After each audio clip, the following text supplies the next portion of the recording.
12 मार्च 1993। मुंबई, भारत की आर्थिक राजधानी। इसी शहर में 12 अलग अलग जगह पर 12 कोऑर्डिनेटेड ब्लास्ट धमाके होते हैं, जिसने पूरे देश को हिला कर रख दिया। कुछ ही मिनटों के अंतराल में शहर के अलग अलग हिस्सों में एक के बाद एक धमाके होने लगे। ये कोई साधारण हमला नहीं था, ये थी एक सुनियोजित साजिश जिसे महीनों तक छुपकर तैयार किया गया था। 1992 में बाबरी मस्जिद गिराए जाने के बाद देश के कई हिस्सों में दंगे भड़क उठे और मुंबई भी इन भयानक दंगों की आग से बच नहीं पाया।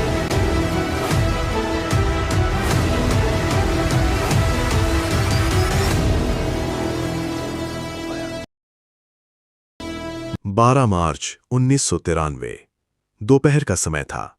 मुंबई अपनी सामान्य रफ्तार में चल रही थी। लोग दफ्तरों में काम कर रहे थे, बाजारों में भीड़ थी, सड़कों पर ट्रैफिक था, पर किसी को नहीं पता था कि अंडरवर्ल्ड में कोई साजिश रची जा रही है। बॉम्बे स्टॉक एक्सचेंज के बाहर खड़े होकर लोग अपनी किस्मत आजमा रहे थे, लेकिन ठीक 1:30 पर कुछ ऐसा हुआ जिसने सब कुछ बदल दिया। पहला धमाका। बॉम्बे स्टॉक एक्सचेंज की बेसमेंट की इमारत में खड़ी कार में जोरदार विस्फोट होता है। इमारत के आसपास का इलाका कुछ ही सेकंड में तबाह हो गया।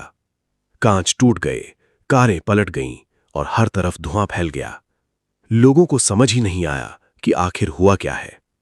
लेकिन ये तो बस शुरुआत थी।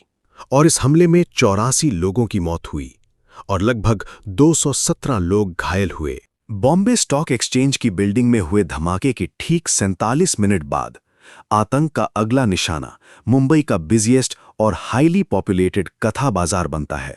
सामान्य दिनों के जैसे बाजार में काम चल रहा था, लोग खरीदारी कर रहे थे और अचानक पास में खड़े एक लावारिस स्कूटर में ब्लास्ट होता है, जिसकी चपेट में आने से 5 लोगों की जान चली गई और कई लोग घायल हो गए। इसके बाद तीसरा धमाका दोपहर के 2:30 बजे शिवसेना भवन के करीब लकी पेट्रोल पंप पर होता है, जिसमें 4 लोग अपनी जान गंवा बैठते हैं और दर्जनों लोग घायल होते हैं। इससे पहले कि कोई कुछ समझ पाता, महज 3 मिनट बाद एयर इंडिया की बिल्डिंग के सामने खड़ी एक कार में एक जबरदस्त विस्फोट होता है। अगला विस्फोट 2:45 पर एक साथ माहिम की फिशरमैन कॉलोनी और वर्ली के सेंचुरी बाजार में होता है। अगला विस्फोट 3:05 पर जवेरी बाजार में होता है, जिसमें 17 लोग मारे जाते हैं और कई लोग घायल होते हैं। इसके बाद 3:10 पर होटल सी रॉक बांद्रा में अगला विस्फोट होता है।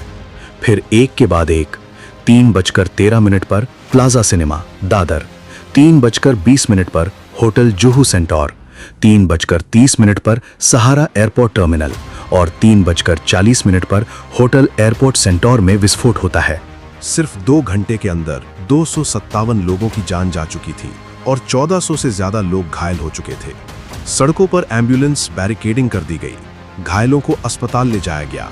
ये उस समय भारत का सबसे बड़ा आतंकी हमला माना गया। धमाकों के तुरंत बाद मुंबई पुलिस और central bureau of investigation (CBI) ने जांच शुरू की। जांच में कुछ प्रमुख पुलिस और जांच अधिकारियों की भूमिका बहुत महत्वपूर्ण रही। राकेश मरिया, आईपीएस, उस समय वे मुंबई पुलिस में डीसीपी क्राइम थे। उन्होंने धमाकों के बाद साजिश की कड़ियां जोड़ने और आरोपियों से पूछताछ में अहम भूमिका निभाई। उनकी टीम ने कई आरोपियों को गिरफ्तार किया और पूरे नेटवर्क का खुलासा किया। डीआर कार्थिकेयन, वे central bureau of investigation (CBI) में वरिष्ठ अधिकारी थे। सीबीआई ने बाद में इस केस की बड़ी जांच संभाली और साक्ष्य, गवाह और अंतर्राष्ट्रीय लिंक की जांच की। एमएन सिंह, उस समय मुंबई पुलिस के वरिष्ठ अधिकारी थे। उन्होंने पूरी जांच टीम का नेतृत्व और समन्वय करने में भूमिका निभाई। जांच में सामने आया कि हमले की साजिश दाऊद इब्राहिम और टाइगर मेमन ने रची थी। कड़ी जांच और सबूतों को मिलाकर जब टीम जोड़ती है तो पता चलता है पूरी साजिश दुबई में रची गई थी। आतंकियों को पाकिस्तान में आरडीएक्स और AK-47 चलाने की ट्रेनिंग दी गई थी। फिर 3000 किलो आरडीएक्स समंदर के रास्ते भारत में तस्करी करके लाया गया और सिर्फ 2 घंटे 10 मिनट में 12 धमाकों से मुंबई को दहला दिया गया। जैसे जैसे जांच आगे बढ़ी, पुलिस ने सैकड़ों संदिग्धों को हिरासत में लिया। कड़ी पूछताछ के बाद कई आरोपियों ने कबूल किया कि उन्होंने बम रखने में मदद की थी।